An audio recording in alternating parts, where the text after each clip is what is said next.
In this episode, we hear how a leading legal recruiter has used technology to focus on what is most valuable, building relationships with and mentoring both clients and candidates alike. This is episode 14 of the Field Trip podcast. Let's go.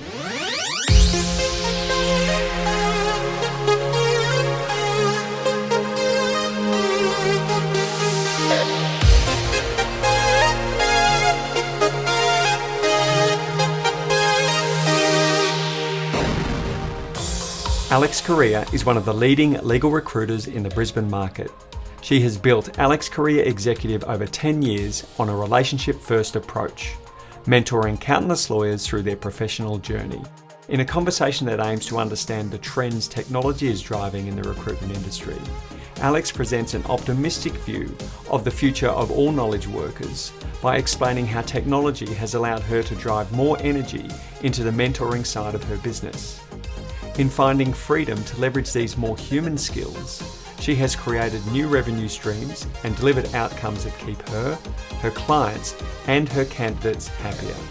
This was a great conversation for me. I really enjoyed it. I hope you do also.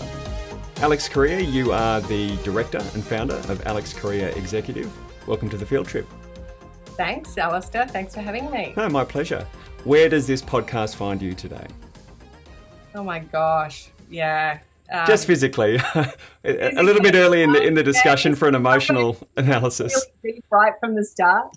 So I'm kind of enjoying this whole work from home thing. So I'm based down at the Gold Coast in the hinterland. Mm-hmm. And so I do the commute to Brisbane a few times a week. Yep. So right now I'm in my home office. Great. Enjoying. Oh, and you would be.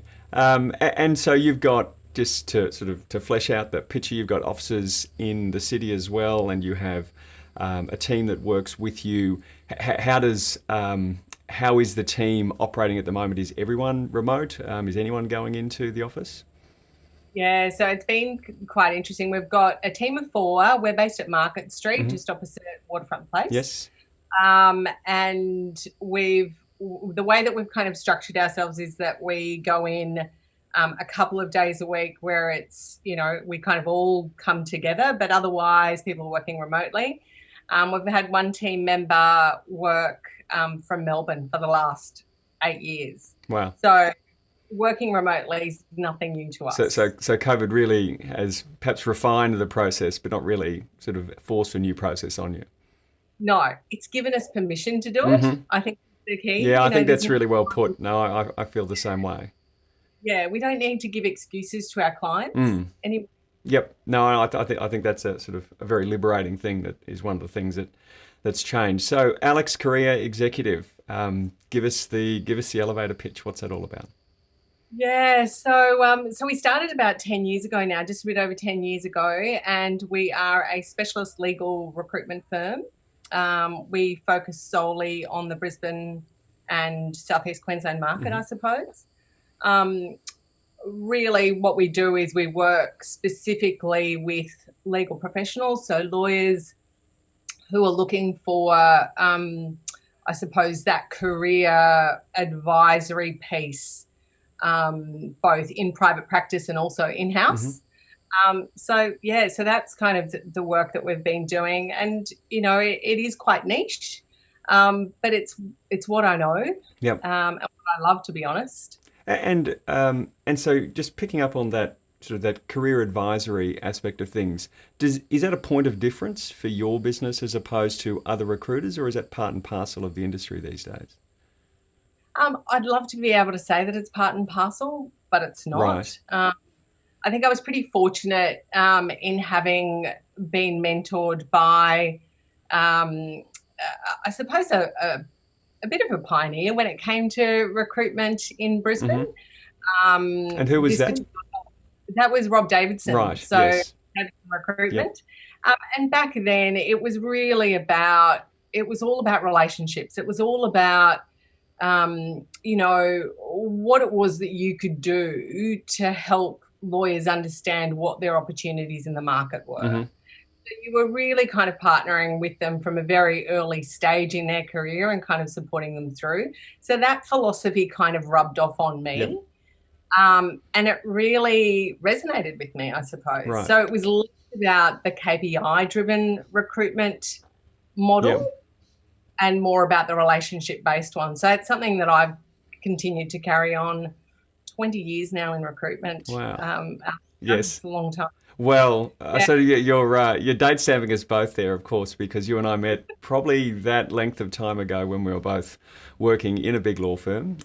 So that's I find that quite interesting, and I'm shifting the order around of what we were going to talk about here, but I'm keen to understand how that relationship management, or sorry, you're building relationships with candidates, but your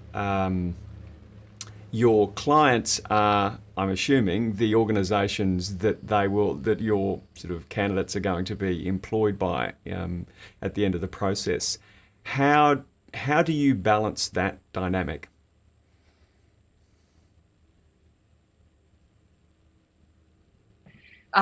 We're quite often asked, where does the kind of focus and loyalty really lie? And the truth is that we are nothing without our candidate base. Yes, the employers obviously will pay a fee for the work that we do, but in essence, if you don't have the relationships with the candidates and that talent, you're really then a very transactional recruiter. You're then simply, and so that's where the difference is. You're really then advertising roles and waiting to get a Yep. response, or headhunting and waiting to get a bite. Right. So there's a real difference there where, much like, you and I met 20 years ago, I've worked with lawyers who, I was supporting them as they were article clerks and graduates. Yes. They're now partners of law firms who might be looking for a change or might be looking to move in-house. And, it's a relationship that they can rely on, and so can I. Yes. And it does work quite fluid, in kind of a fluid kind of way, yes. Because sometimes you'll find that they'll become our client, the employer. Yep. So, yeah, but definitely it's more candidate focused. Right. Now, sorry, just as we're talking about doing this from home, I think I've got the next door neighbours mowing the lawn and my dog's got out and is barking. Give me 1 second just to go and sort of sedate the dog, and I'll be back in a minute. Yeah, sure. Okay, so we were talking about the relationships that you build. And it was one of the areas, because you mentioned it sort of when we had a discussion before, when we were organising this, and I thought it was quite an interesting thing, both with that, so I'm a lawyer, so I'll use the term, but that conflict, the natural conflict that arises between your responsibilities from one to the other, but also in the nature of your business. So you've already alluded to these long-term relationships. So you've got repeat customers, as it were, even though they're not your customers, but repeat candidates. So you're spending a lot of time playing that mentor role for those candidates and helping them with their career progression. So, and I notice as well that you've developed an aspect of your business that is, and you'll please correct me, but it's touching on that mentoring side, or it might be sort of corporate training that relates to those sorts of things.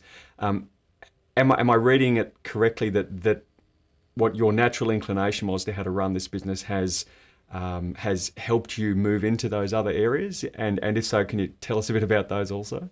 Yeah, absolutely. Look, I think the career coaching piece has kind of always been an element or a major part of what I do. Mm-hmm. So quite often, we'll be in a situation where we're having a conversation with a lawyer. They're, maybe not terribly happy where they're at that particular point in time.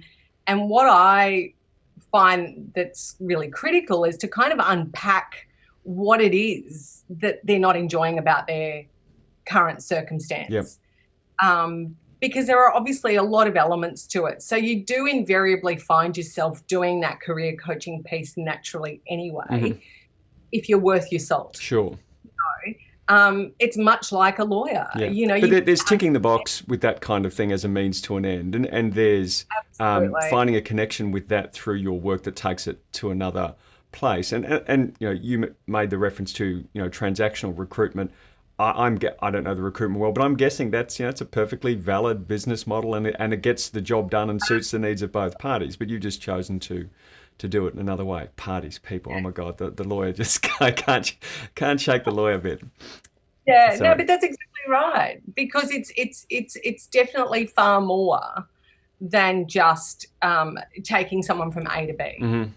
You know, and that referral network, that repeat business, only operates well where you've been able to really make a difference to someone's career. Yes.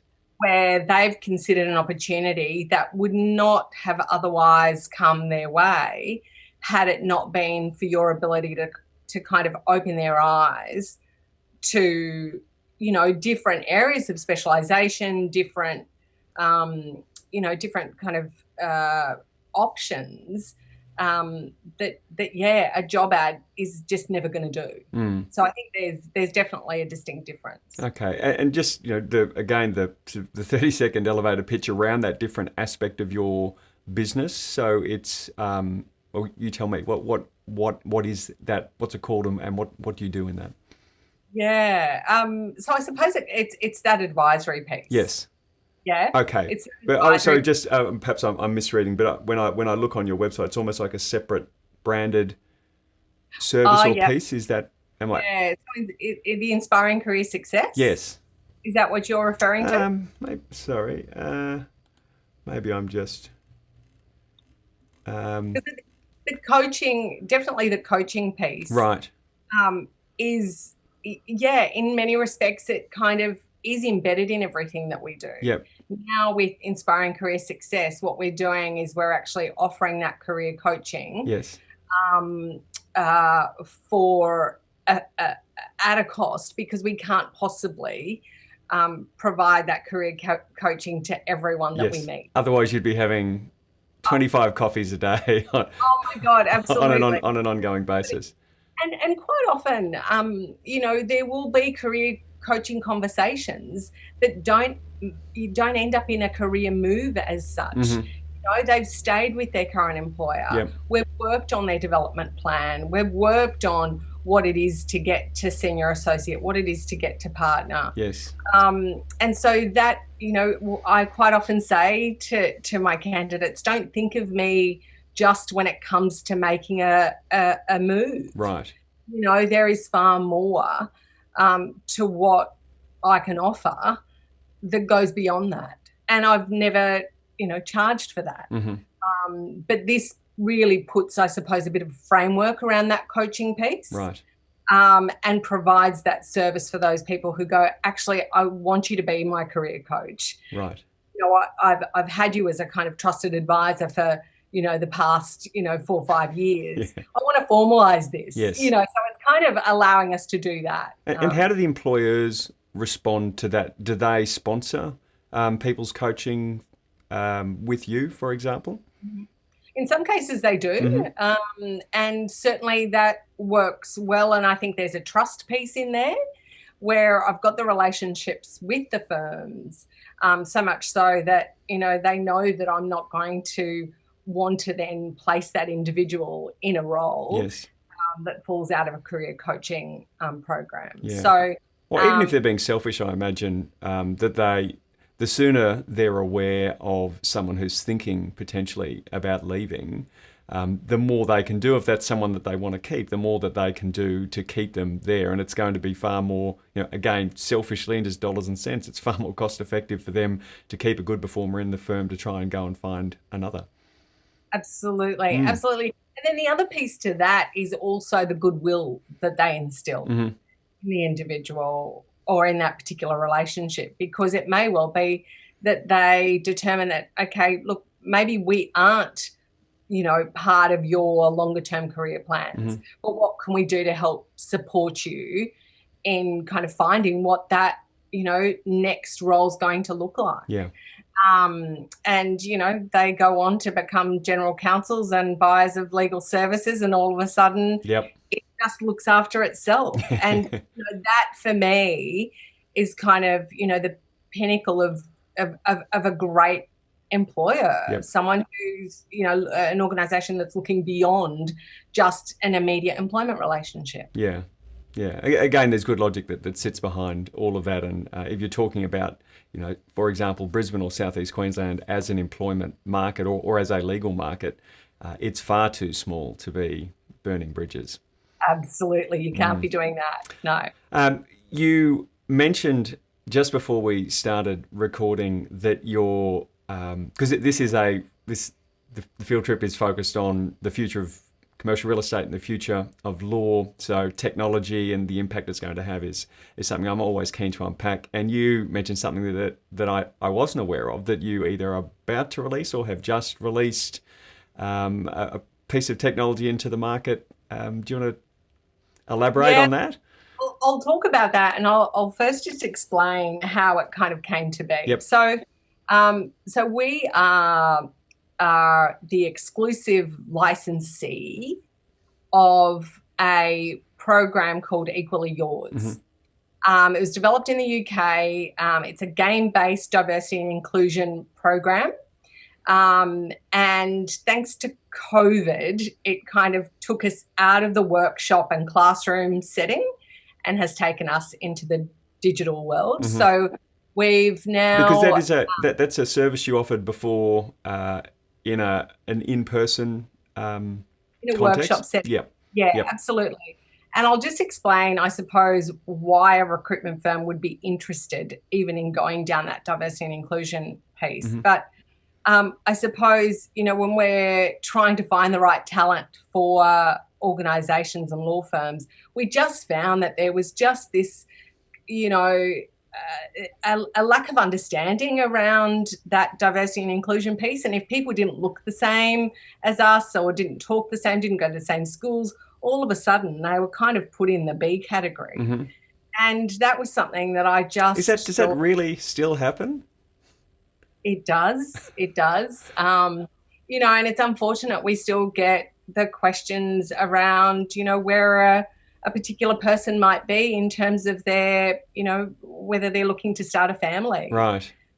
And they may not necessarily want to hire those people. Yeah. And I found that really jarring because, I want to do the right thing for my candidates. Yes. I want to be in a position where I'm finding the right employers for them. But some employers were just not really understanding that, hey, this is about, embracing talent in its entirety, whatever they come with, yes. Whatever, socioeconomic background they may have been born into, what languages they speak, what religion, what, sexual orientation they might be.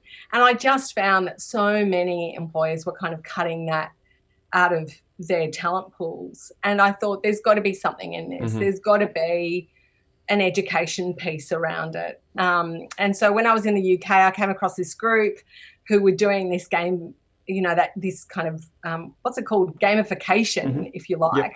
Of that diversity and inclusion piece. And I just absolutely loved it because they were doing it with law firms in the UK, very progressive law firms. Yep. And I thought, right, let's grab this. This is amazing. So we're still just at that very early stage. And obviously with COVID, it's kind of put a handbrake on things. But we're certainly full steam ahead in terms of launching it. And now it's gone digital. So we're able to kind of offer those workshops in a Zoom setting, and where people are kind of maybe challenged a bit to look at their biases and, prepare for difficult conversations. Sure. So, and have you found through this work that you've done in this area that can you see visible change? So you made reference to some, to some employers making statements or taking positions that you didn't think were fantastic. Are you seeing change there? Is this helping facilitate sort of the connection of people that may not have otherwise happened and opening minds a little bit? Look, it is. I think it's a slow process. I think, with everything, the change is only really, the change really only comes into play when people are impacted. Mm-hmm. If it hurts their bottom line, all of a sudden they realise that, in fact, yes, we kind of do need to consider, female lawyers in that 30 to 35 age group. We can't be kind of stifling their career growth because they've gone and had children. Mm-hmm. So I think we are starting to see change, but it is slow, I won't lie. Yeah. Oh, well, this sounds like a positive step in that direction anyway. Yeah, absolutely. Okay, so talking about our theme of technology, one thing I did want to unpack with you is how the world of recruitment has changed, say, over the last 5 years, maybe even 10 years, driven by technology. And when I look, I haven't had a lot to do in my career with recruitment process. I've either sort of gone and focused on people I wanted to work for and made that happen, or things have just evolved from one step to another. So I'm on the outside looking in here to a large extent. But when I look at the market, I see one name, and that's LinkedIn, as being the biggest disruptor in the space, certainly over the last 5 years. Is that an accurate analysis? Yeah, look, I think so. It's interesting, some people might look at it as a disruptor. I certainly see it as a bit of a facilitator, right, to be honest. Mm-hmm. I think the fact that we've almost got this, having a database of professionals was something that excited me, 11, 12 years ago when it kind of first started emerging. Yep. as a player in the market. And I remember it being a real threat mm-hmm. to a lot of recruitment firms at the time. Yes. A threat in their minds, as in they were worried? I think they were worried, yep. genuinely worried mm-hmm. about how this aggregator could kind of come into the market and potentially remove that recruitment market completely out of the equation. I don't think that's happened. Mm-hmm. I think that, if anything, it's kind of facilitated access to talent. Yes. And certainly from an employer's perspective, it's given them an opportunity to position their brands. So I think it's done really well in terms of helping organisations build an employment brand, yes. which I think is critical, mm-hmm. And also allowed individuals to develop their own personal brand. Yep. So for me, branding is everything. Right.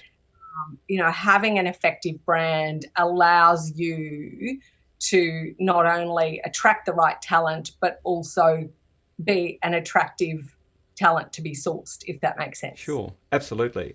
So let's just unpack that a little bit, because I use LinkedIn a little bit. I'm keen to use that quite a bit more. I think there's some great leverage that can be brought from it. So what would you, if you're advising, firstly, do you advise people on LinkedIn strategy as part of what you do? Oh, absolutely. Okay, so give us, and particularly, give us the do's and don'ts then for employers and candidates.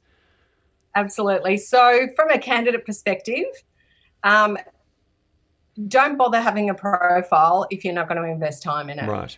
It does nothing for you.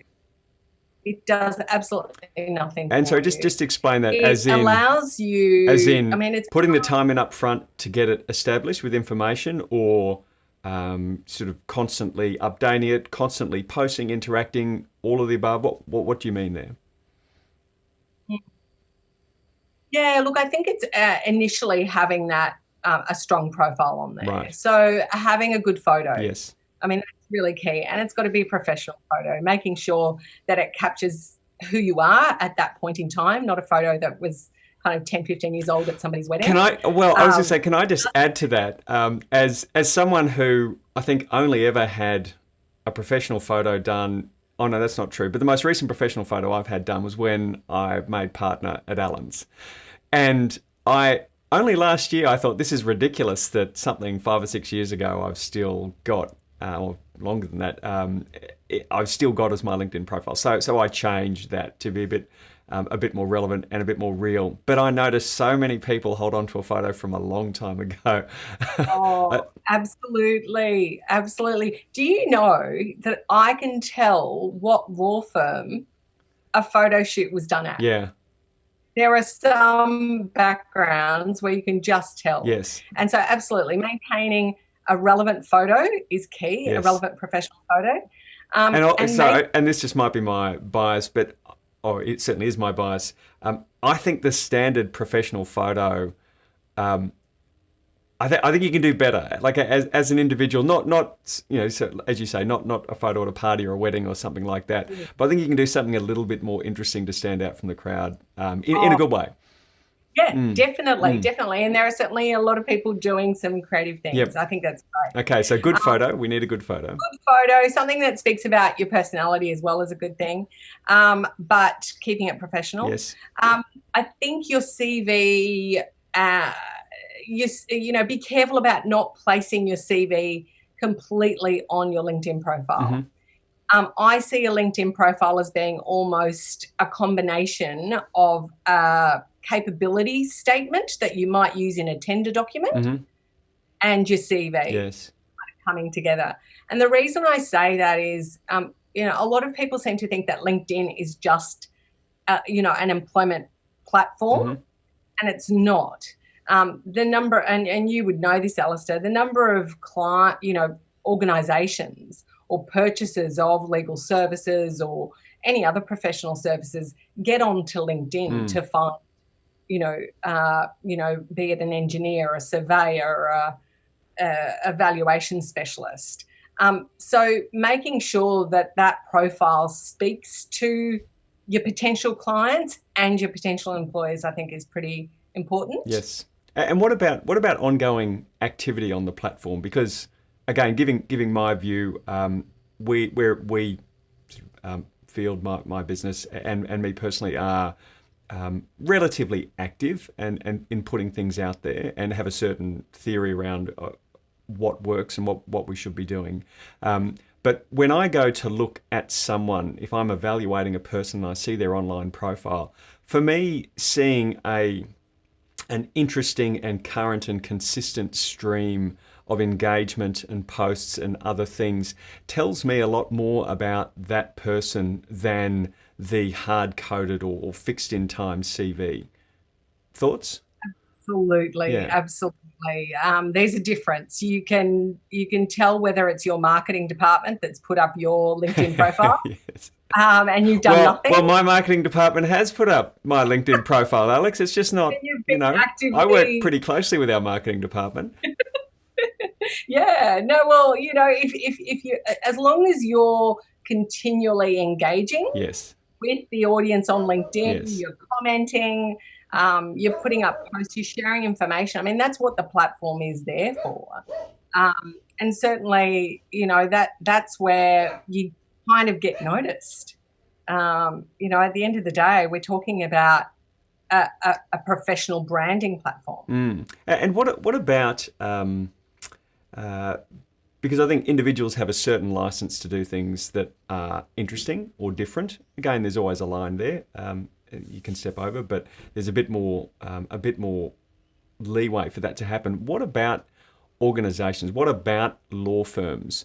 I haven't seen a large law firm engage on social media in a way that is at all lighthearted or humorous or interesting. To me, it seems like taking the tried and true manner of highly professional, deep thought, that kind of image that they're looking to present, and that's all good. That's why people pay the big bucks. But I don't see anything different there. Are there people doing things different? And even if not, do you think there is scope for those corporates to act differently online in that way? Yeah, look, I think there is scope. I have to agree with you. There aren't a lot that are kind of,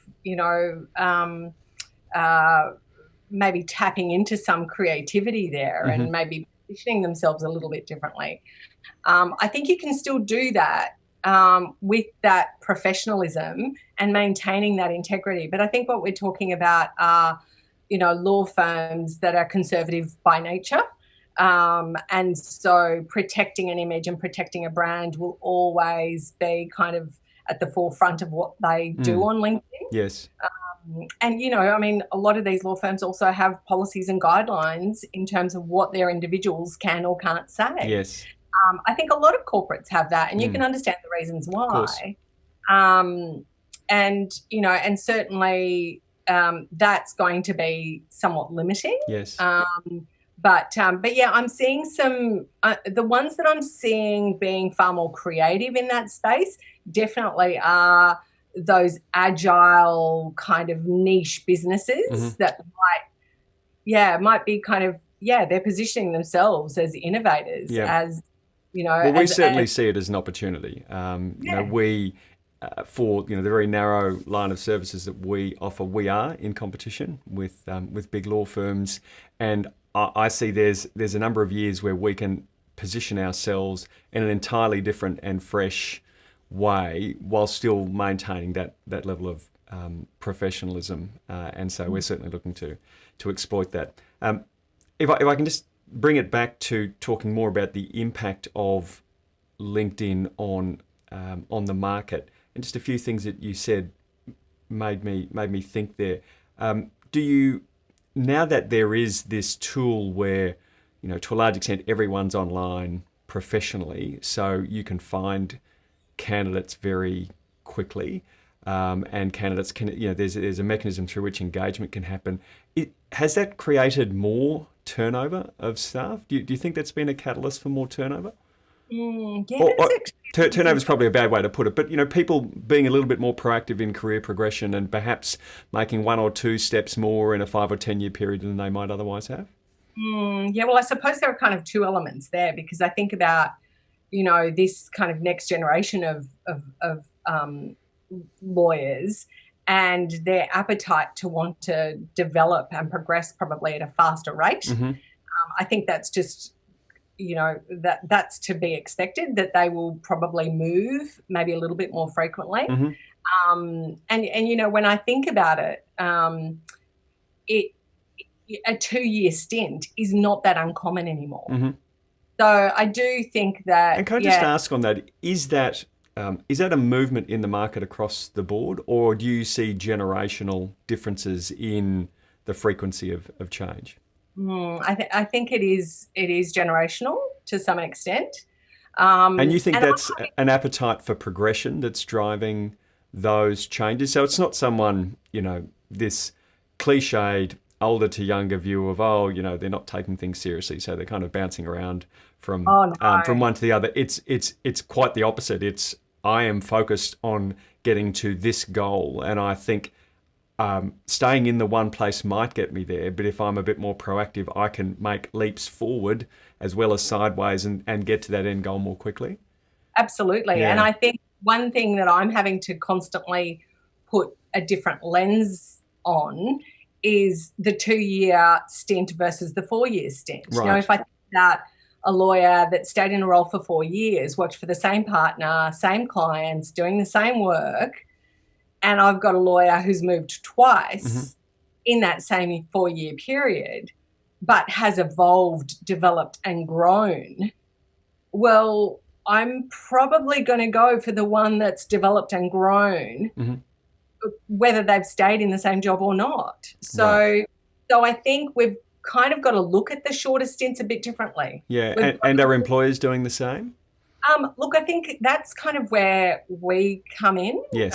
Certainly in terms of... You coach the employers. Yeah, well, it's that influencing them around what an individual may or may not have done during their tenure at an organisation. So certainly for our team, we're really focused on making sure that we're embedding ourselves in that kind of, you know, recruitment stage that allows us to influence and then advocate not only for that particular individual, but also for the employer. And that's the piece that you don't get if you're going to transactional. Yes, understood. If you're looking at a LinkedIn and someone's, you know, an employer's posted an ad, an individual has responded, and that individual has particular career needs that they're looking for, but having those conversations directly with a recruitment manager internally may not quite be satisfied. So there's definitely some change there that we're seeing employers, embrace in and around their views on tenure. Yes. But it's a harder one, and you can imagine there would be some partners of law firms that wouldn't quite see it that way.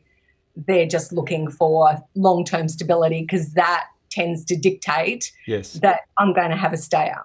And that's not necessarily what you want. You don't want someone who's just going to stay and be satisfied. Some partners that does suit their needs. That's interesting. I'm just, as you're explaining this, I'm reflecting on my own journey I've had, including the business I'm now trying to build, Field. I've had 4 different employers over 20 years of work, but in each of those, and broken into chunks of 5 to 7 years, each of them. But within each of those, there was always a desire to go on, not necessarily to the next pay grade, but to go on to the next learning, the next skill, the next experience. And so I could never sit still for probably more than a couple of years at a time. And so I would do something, I'd do it as well as I thought I could. And sure, another 5 years, I'd be that much better. But I think the incremental improvement with time falls off, and then that just, would drive me to be going and looking for something where the learning curve was a bit steeper. Absolutely. I think that's right. I look at my own experience. When I first started at Freehill, Hollingdale and Page, if you remember. Oh, I remember. Yeah. And we were only 15 at the time though, Alex, so yes. But yeah, I was there for 6.5, 7 years.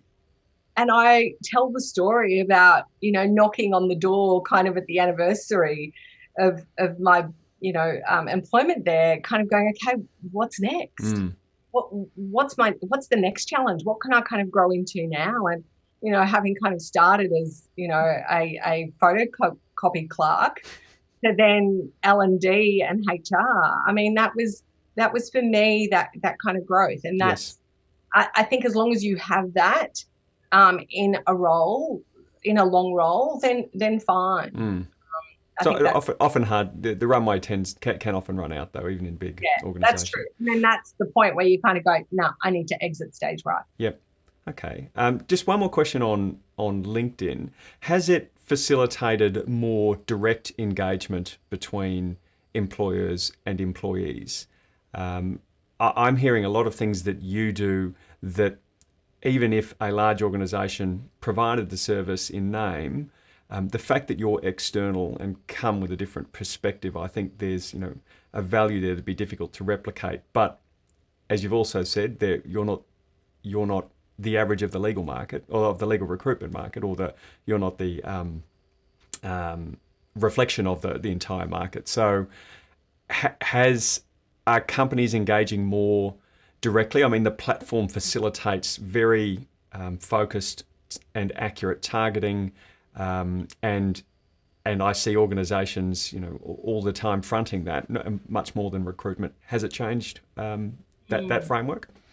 Yeah, look, I think it definitely has, and I think the value of the internal recruitment team has a lot to do with that. Yes. So the more experienced and sophisticated they are, the better results they get, is the truth. Just being able to access people on LinkedIn isn't a saver of recruitment spend, because ultimately, if it's not the right hire, you'll pay for that. You just won't pay for it in the way that you might think, but you'll pay for it in terms of turnover, impact on culture, all of those things. So, but there is definitely been a positive step forward in terms of giving some organisations access to talent, for sure. Right, but you're still pretty busy, so yeah. the good ones aren't finding difficulty. No. It's been 10 years, and we're still growing strong.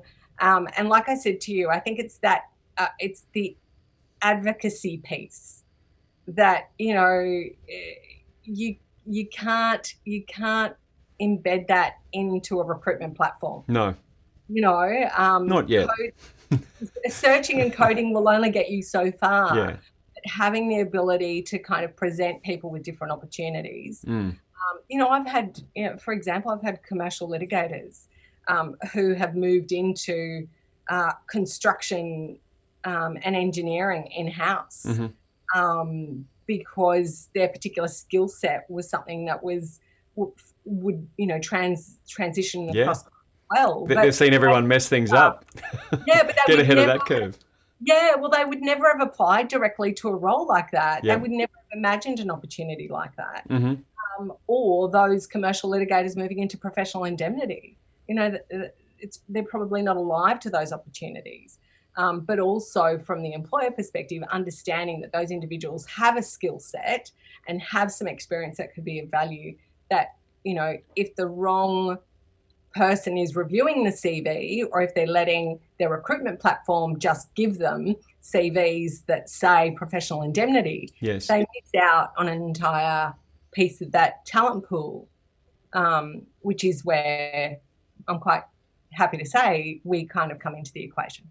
Yeah, just one question there on, you know, the automation of CV review. To what extent does that filter the work that you do, and what do you hear around the industry generally about that? And by that I mean, so the comment I was going to make when you were talking about, you know, there's always going to be a role for that piece that you provide, is really, I think, the story of technology generally at this point, in the sense that in services-based industries, recruitment, the law, there's process can be replaced to a large extent by technology. And it's not technological capability that's holding back that change. It hasn't happened everywhere for other reasons, but there's the capability of doing that. But then that gives life to what some would argue are what can easily be argued are more valuable things for, you know, human beings to be paying attention to. So, and your story seems, you know, bang on consistent with that. But then I hear, again, I don't have first-hand experience with this, but, you know, I do read things about this automated CV vetting that happens where, you know, whether it's machine learning or just an algorithmically based analysis, they're looking for certain patterns, keywords, all these other things where a human being may not eyeball your CV and you might feel like you're not getting, you know, the opportunity is being taken away from you. Is that a thing that you see in what you do? Yeah, absolutely. I hear about it all the time. Yep. I hear about it all the time where individuals have, and this is kind of the piece, right? They've applied directly to an organisation, maybe a really large organisation. Yep. They've applied directly. They've, you know, their CV's kind of been, you know, put through the machine, if you like, and someone's kind of looking for keywords that are in the PD, and if they aren't in the CV, they don't get brought up. Right. I've had general counsel say, I just don't get how I was not shortlisted for that role. Yes. I just think you're absolutely right. I can't work out why you weren't. But looking at their CV, I can see why not. And it's an absence of those keywords that, you know, they kind of, you know, that one CV that has served them well for years on end doesn't mean it's going to serve you well now with, you know, AI in the mix. You've really got to adapt your CV to make sure that it is going to be picked up for the roles that you're applying for. So if you're applying for a role where there's a focus on risk and compliance, there's focus on insurance, making sure that you're teasing those words out, or you're peppering your CV. I was going to say, is it an exercise in mirroring to a large extent? Absolutely. It has to be. Yeah. As long as it's genuine, if you've had that experience. But what I tend to find is that lawyers kind of, you know, if they have got their specialisation, they'll identify as a corporate M&A lawyer, or they'll identify as a workplace relations lawyer, but in fact, as a workplace relations lawyer, they may have been involved in a due diligence process for a major acquisition. Yep. Well, talk to that language. Yes. Make sure that that's in your CV, if that's what the role that you're applying for is calling on. So, yes, that mirroring, absolutely, 100%. We call it mirroring and peppering your CV. Right. Okay. So hold up the mirror and do it often. Yeah, definitely. Okay. And the other piece is sometimes it doesn't necessarily have to be a machine that's, the intelligence kind of looking for those keywords. Sometimes it's a junior recruitment person that's given the PD and told to shortlist based on that PD. Yes. Yeah, and look, arguably the machine may be better tasked at doing a first cut than the junior in some instances. And again, coming back to the story of technology's impact on services industries. Has a better way to describe that. Mental blank. Knowledge work. Yeah. So those kinds of things. It's, I always joke that every partner in a law firm says, yes, technology is going, like, you imagine technology is like the tide coming in. It's going to come in till my toes get wet, but it will go no further. Everyone thinks that technological advancement will stop at their skill set. Interesting. But it's adapting, right? Yes, it's absolutely. Adapting. And if I could just make a point, we've been operating for 10 years. And in that 10 years, we have gone through 3 upgrades of our CRM, and we're just about to go 3rd upgrade into our website. Right. And the reason why it's not about aesthetics, it's all about functionality. Yeah. And the ability to make better use of that AI so that I can spend time doing the things that I enjoy doing, which is the relationship building, be it with my clients, be it with my candidates, and, really getting to the heart of what they need versus, searching for CVs and looking for keywords. Yes. My database can now do that. Right. And then I want to engage with you and understand where you're at. Absolutely. And why an opportunity makes sense. Okay, I'm just keeping an eye on the time here. We're getting close to time. But there was another big area that I was keen to talk with you about. In a nutshell, the gig economy. How is the gig economy going to impact on the legal services market? And some things that, some clear changes that I can see are happening in the market and that we have engaged with in terms of what Field does as a business. Organisations like Lawyers on Demand, and there are others, but providing secondment-based, shorter-term-based legal roles for corporates primarily. If I'm understanding that correctly, you might correct me. And also in larger firms having their own lower-cost pool of lawyers to do some more of the lower-level work. I'm trying to think of a nicer way to say that. But, it's contract review, discovery, that kind of thing. I'm keen from your perspective as a recruiter, how that, just generally how you see that impacting the market, but also how it impacts your business and the recruitment business.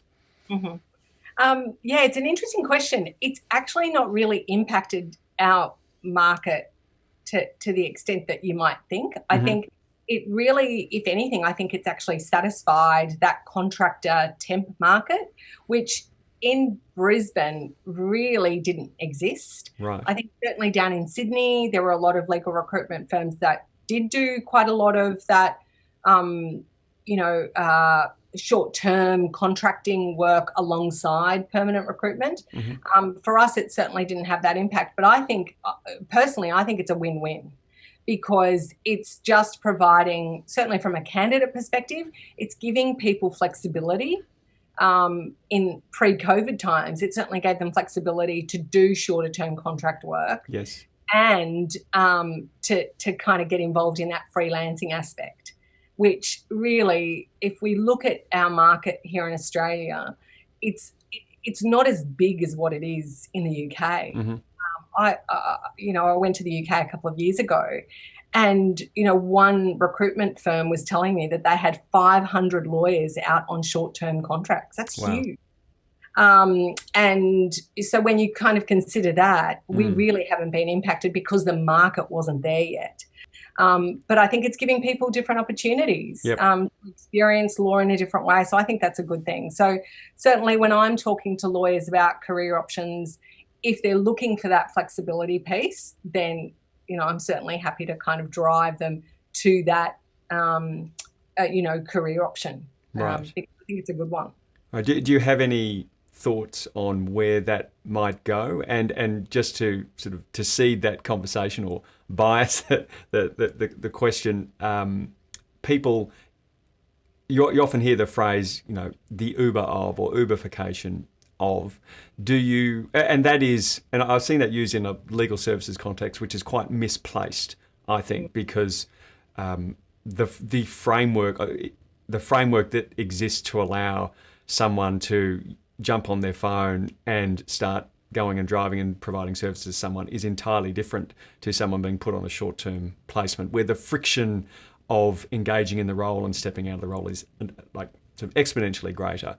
Mm-hmm. Do you see, though, a greater efficiency in that fragmentation of work and connection with people in a far more seamless way? Do you see that happening in legal services?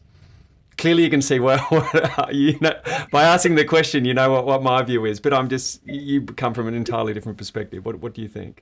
I think so. I think there's definitely a place for it. And I feel like it's going to grow, because I think the more sophisticated corporates become about how they satisfy their need for legal service, the more they'll look to different options.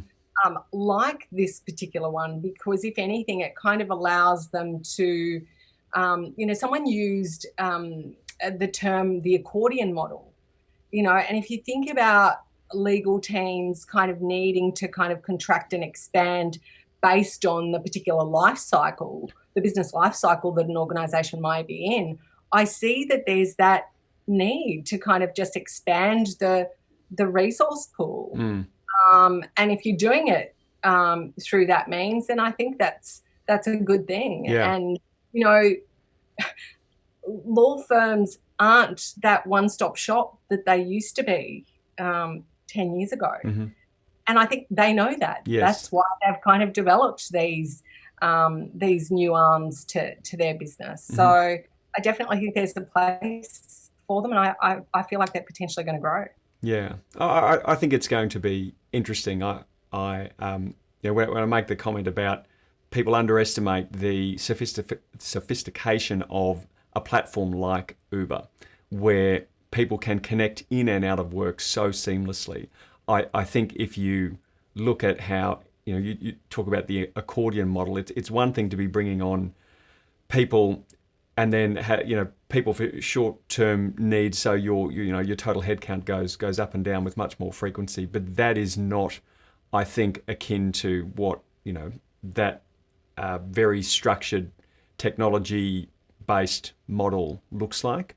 And I think there's far more fragmentation of services. There's far more anonymizing of the service. It's something that gets provided through a platform, and your headcount doesn't change. You're simply saying, I have a need for this service, so I'm going to turn that tap now, and that will come through. And yes, there are people that sit behind all of that, but the service I get at the end of the day is delivered perhaps a bit differently, but it's solving the need that I had that I otherwise in the past would have had to do by, increasing and decreasing my headcount with a bit more agility than before. But that's that's a whole other conversation now. I think it hasn't happened yet. I think it's got a long way to go. I think it's much harder than a lot of people give it credit for, but I can see those kinds of changes being a bit more prevalent. Absolutely. 5 to 10 years, maybe. The white labelling. We're seeing more white labelling. I think even appification is a bit more of a way to think about it. I mean, one thing that and there's a slight concern that I have as somebody who's interested in the well-being of the profession, but if I look To give you an example, if I look at conveyancing, so residential conveyancing, and if you ask yourself the question, how many small to medium law firms in pick whatever market, in the Queensland market, would be able to open their doors tomorrow if conveyancing as a revenue stream simply disappeared? And I think the impact would be quite profound. A lot of firms do rely on that line of work, as straightforward and as process driven as it is. They rely on that for their ongoing sustainability. My view is that the bulk of residential conveyancing will be done on a mobile app in a 5 to 10 year period, and it's the kind of thing that it's the frog boiling analogy. It will happen slowly, and then it will just happen. And others in the market, perhaps at the more pointy end, will look at that and go, "Oh, that doesn't really affect us." But the same principle, I think, can come through in other ways. So I'm trying to be part of that change, but there's a I don't want to end on a dour note, but there's a challenge there the profession has to look at and face, because I think it in that 5 to 10 year window, I think things might look quite different. But that's the end of me being gloomy. I promise I'll stop there. So we are coming very close to the end of our time, Alex. So I want to, as I told you, you are a guinea pig in something new that we're doing on the podcast now. Sorry? Really nervous. Really? Nothing to be nervous about. So I just want some rapid fire questions. They're really just, A or B type questions. You don't need to think about it. I'm not trying to catch you up. So let's see how we go. So, and you might have answered some of these already. Coffee or tea? Coffee. What's a known vice? Things that others would know. Food. Foodie. An unknown vice. Oh my God, you've got me. You can have one pass. I'll give you one pass. Chocolate. Chocolate. How do you unwind? Bushwalking. Makes sense. Social media platform you spend most time on, excluding LinkedIn. Oh, excluding LinkedIn. Yeah, that's not fair, is it? Instagram. Okay. And do you consume or post, or both? Both. Right. Audio or video? Video. And a media recommendation, TV, movie, YouTuber, podcast. This is your last question, so. Oh my gosh. Right now, oh my God, I have to tell you, Tiny Desks. If you've not heard of Tiny Desk, you need to get onto Tiny Desk. Okay. If you love music, mini concerts, they're incredible. Right. You'll be find it on YouTube. Tiny Desk. I'm looking at it right. Oh, well, I won't do it now because then people hear me tapping away. But I'll certainly have a look at that. Now for the final question, which is the question I ask everyone. I ask what people are obsessed about. So what thing, whether it's big or small, outside of work and family, just takes up much more time than it probably should, and that others may not know about? Yeah, beekeeping. Right. Yes. Tell me about that. So it's a fairly new interest of mine, but I've got my flow hive. I don't know if you've heard of flow hive. I haven't, no. Yeah, so I've got a flow hive box, and I've already harvested, I think probably about 5 or 6 kilos of honey, and I'm just about to harvest them, probably in the next week. So I love my bees. Nothing is more meditative than being around my bees. That sounds awesome. We've our eldest boy in particular, I think, has spoken, like he loves outdoorsy, handsy kinds of things, and we've spoken about looking at that. We might sort of bring that a bit further up the list. It sounds like he might get into that and enjoy it. Amazing. Although perhaps not for suburban Brisbane, though. I'm not sure how that works. Oh, no, you can. You can? Absolutely. Okay. Yeah, definitely. All right. People have them in suburbia.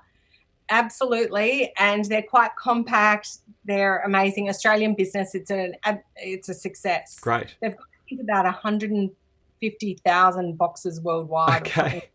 All right. Well, there are two things. You've left me with things to do. So that's awesome. Alex, I really enjoyed this conversation. I've learned a lot, both about your industry and about you as well, which is one of the real bonuses of this. I get to understand the people that I know and respect in a way that sometimes you don't quite get to. So thank you for your time, and My pleasure. thanks, Alex.